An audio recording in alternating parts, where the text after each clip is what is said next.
eile peeti raudteed kaitstes suur lahing maha. Mitu noort hukkus. Ei ole ikka õige asi see, mõelge. Polnud veel isegi kooli ära lõpetanud. Huvitav, mis need vanemad, mis oli? Seis! Valvel! Kes sa oled? Tähendusmees, Ülo. Lubati 3, aga loomulikult saadeti ainult 1 mees. Karl, 4. Paul Tapalt. Ülo. Aleks Kuusik, Roodülema asetäitja. Millega te tegelete, Ülo? Filosoofiat õpetan. Kus siis? Reaalkoolis. Kuule, aga mine vaata Roodülema juurde. Saad süüa sa äkki? Soe on ka. Selge. Ma olen kuulnud, et need kuulid, mis kogu lennuvältel pinisevad, ei ole ohtlikud ja suurt midagi ei tähenda. Lihtsalt nagu on seal, aga need kuulid ja killud, mis alles sinuni jõudes vaikivad, need on lausa surmavad. Aleksis, sa oled kogenud juba siin. On see tõsi?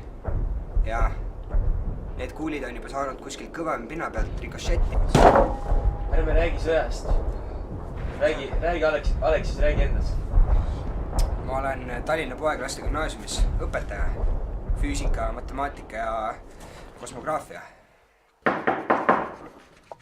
Võib tulla. Härra Kuusik, tere tulemast Tallinna Poeglaste Gümnaasiumisse.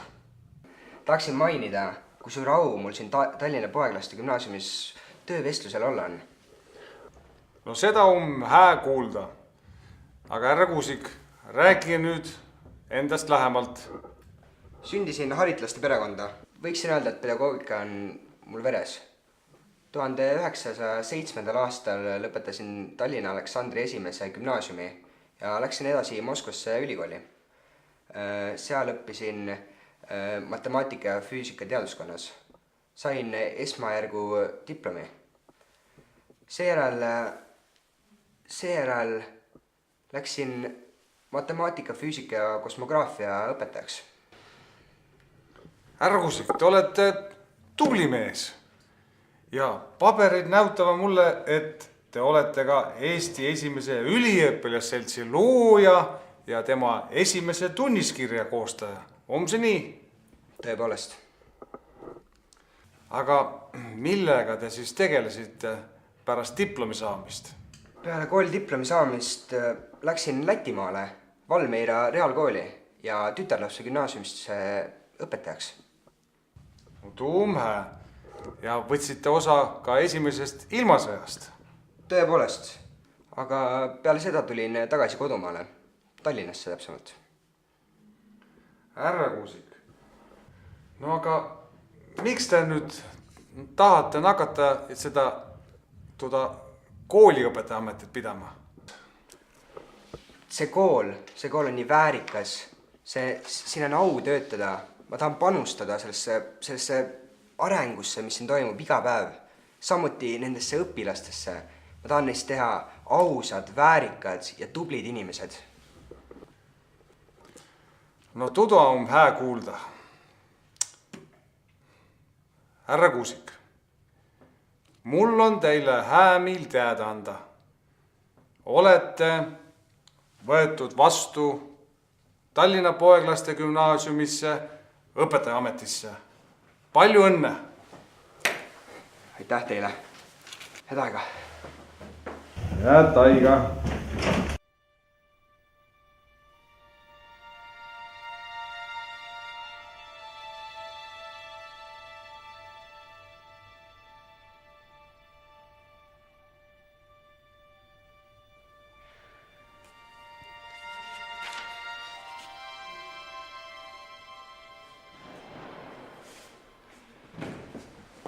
Kas olete juba uudist kuulnud? Ei ole, mis toimub? Venelased olevat üle piiri Eestile kallale tunginud. Muide, kahurituld olevat kuulda juba Alutaguse metsadeni. Nii kaua meile seda vabadust jätkuski. Minu arust on praegu oluline, et iga Eesti mees liituks rahvaväega. Muide, me oleme juba mitmete Tallinna meesõpetajate ja gümnasistidega astunud Kaitseliitu. Mina tulen ka. Õige, on aeg. On aeg. Lähme. Punased üritavad läbi murda. Roodulem tahtis kõiki rivi. mehed, on aeg sõtta minna. Äsja jõudsin tagasi Tallinnasse. Eile jõudsid meieni uudised, et Tartus kirjutati alla rahulepingule. Relvad vaikisid. Leitnant rääkis, et mehed olevat Tartus ümber majade marssinud, et Nõukogude Liidu esindajad arvaksid, et meil on lõputult mehi, keda rindele saata. On alles naiivsed. Pole 2 aastat kodus käinud. Mõtlen endamisi, et kui raske saab olema taas tsiviliseeritud eluga kohanemine. Eks Jumal seda teab.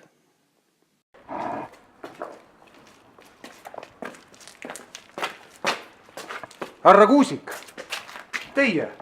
Direktor Jane Pärli, tere! Tervist. Ammu pole näinud. Ei ole näinud. Olete tagasi Jah, olen küll. Vabadussõjast. Vabadussõjast. No kuidas läks? No ega sõda ilus ei ole.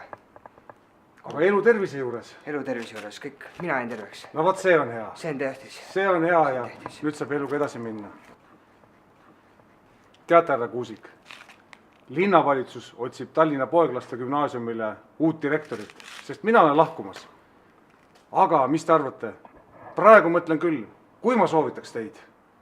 See oleks mu suurim au. Ma oleks väga õnnelik selle üle. Aga teeme nii, praegu ma pean tõttama Toompeale asjaajamistele. Saame homme kokku kell 5 Kadrioru pargis. Jalutame, räägime meeste juttu ja teeme ühe tassikese teed. Nõus. Teeme nii. Jumalaga. Jumalaga.